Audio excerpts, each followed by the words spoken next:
creating spiritual intimacy. Spiritual intimacy, a sense of unity and mutual commitment to God's purpose for our lives and marriage, and a respect for the special dreams of each other's hearts. It's really the closest, the greatest depth of intimacy we experience in marriage. V, value. I value God's purpose for your life and the dreams of your heart. Now, marriage, a godly marriage is a win-win proposition. We both get there. As a man, I am called by God to nourish and cherish you as a wood my own body. Those are agricultural words. The word nourish means to feed to maturity, and the word cherish means to keep warm, like a plant. A husband's role in the marriage is to be God's partner to bring his wife to her full potential of what God created in her mother's womb to become. Chauvinism is just simply the belief that men are more special, men are more important. You're here for me. You take care of me and my life means something. That's not a godly marriage. A godly marriage is two people created in God's image with calls on their lives, getting together, and we're a team to both get to our full potential in God, individually and together. I value the fact that you were created in your mother's womb to make a difference in this world, and I'm your dream maker, not your dream breaker. I'm God's partner to get you there. Number 2, energy. I commit to pursuing God personally and together to find and fulfill God's call on my life, your life, and our marriage. Now, we teach people how to do a vision retreat. And we have a resource called the Mountaintop of Marriage that helps people to have a vision retreat. And what we encourage people to do is go away for 3 or 4 or 5 days every year, spend the mornings praying about your marriage, praying about your lives, your marriage, your children, your finances, every single area of your life. And it takes energy, and I'm talking about energy now, is spending the energy to pray together. Now, Karen and I pray together a lot. We've prayed together, thousands of times in our marriage, and we've had hundreds and hundreds of answered prayers. Let me say, you're either going to pray or you're going to worry. And spiritual intimacy, when you invite God into a circumstance, you're not going to fight about it. And when God comes through and does a miracle, it's going to be a bonding experience in your marriage. If you don't pray, you're going to fight. Philippians 4 says, don't be anxious for anything, but in everything, with prayer and supplication, with thanksgiving, let your requests be made known to God, and the peace that passes comprehension will guard your heart and your mind. The word guard there is the word phureo in the Greek. It means a military guard. When you pray about everything, you're not anxious for anything. We're not going to let anxiety and stress into our marriage. The answer is prayer. The answer is to trust someone greater than us. Matthew 18 says, if 2 on earth would agree together as touching anything they would ask, it will be done for them. That means a man and a woman. A man and a woman holding hands, praying about their children, praying about their job, praying about the finances, praying about anything. You have the ability to shake heaven simply through your prayers. If 2 on earth. And the peace of God that passes all comprehension, you shouldn't have this much peace going through what you're going through. But the reason that you have this peace is rather than fighting about it or separating over it, you prayed and you invited God into that circumstance, and now the spiritual bond between you gets even closer. You work at praying. You make sure that you're worshiping together, you're praying together, you're seeking God. Number 3, I sacrifice the desire to only promote myself or to worry about myself. In other words, we're each other's. God looked at Adam by himself, and God said, it's not good that he's alone. You understand the devil never attacked Adam when he was by himself? And Adam was on the earth for a significant period of time by himself, because the Bible said he named every animal on earth before Eve was created. Let me tell you, that takes a while. I tried it once. They're still finding new species. And Adam named every species of animal on earth, and it says, and there was no one found comparable to him. And so God created woman. And then the devil attacked. The devil attacked because now Adam could get there. Eve was created to help Adam get there. Adam was created to help Eve get there. And both of us have to sacrifice our natural selfishness that we only care about ourselves.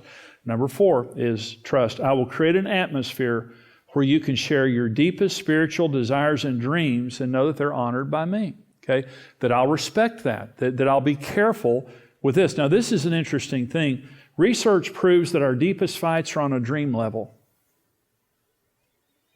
That when we're having our worst fights, we're on a dream level. An example is a person who dreams of financial security, like Karen.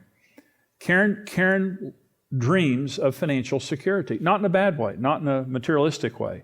I was her dream breaker because I did not value the finances the way she did. I was her dream breaker. I didn't understand that. Housework, to have an orderly, peaceful life.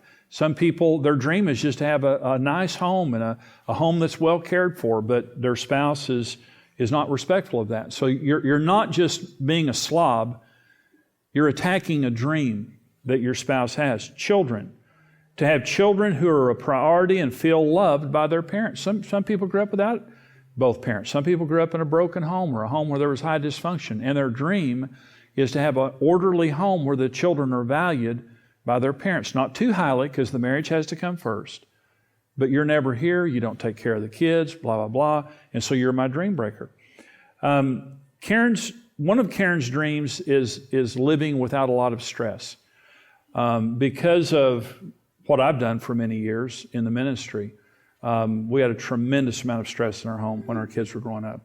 My schedule, the church, and I was pastoring a large church, and Marriage Today started, and there was a lot of stress. And Karen reacted to that. And Karen's an extremely hard worker. I mean, she is a very, very diligent person. I can handle stress, but she can't. And I say I can handle it. I don't handle it as well as I say I do, but I can handle it better than she can. But what I realized was that one of Karen's dreams is for us to have manageable lives that are not too stressed out. And so what I've done over the years is I've made her my partner with my schedule.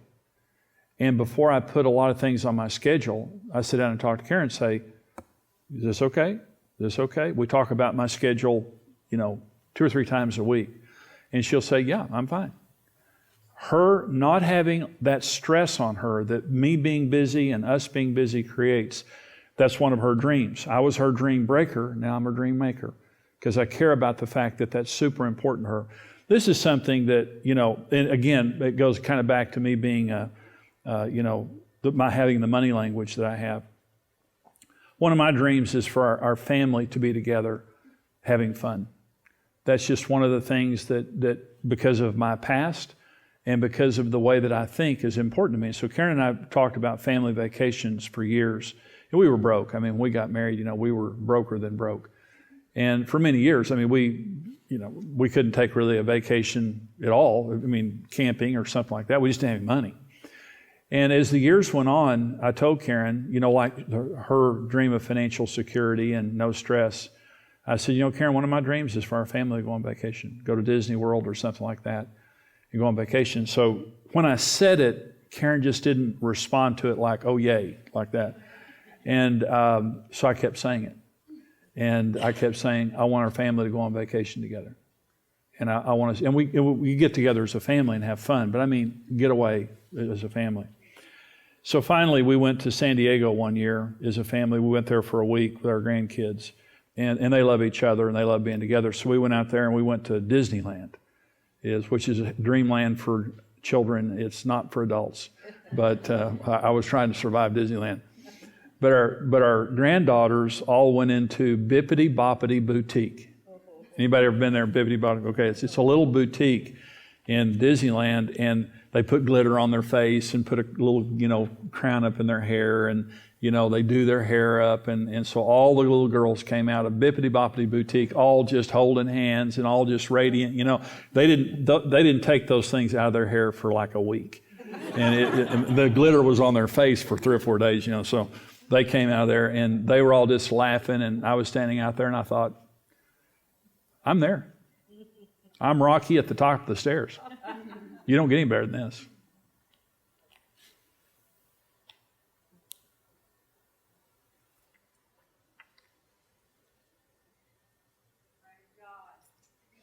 That's my dream. And I have other dreams. But part of our marriage has been learning to respect each other's dreams. And we both got there. And we're both getting there. A lot of the fights that we have, we just don't realize we're touching each other's dream. It's not just an emotional level. It's not just a mental level. It's a spiritual level. There's something deep within my heart that cries out for this, and you're my dream breaker. And if we're going to have intimacy in our relationship, we've got to be each other's dream maker.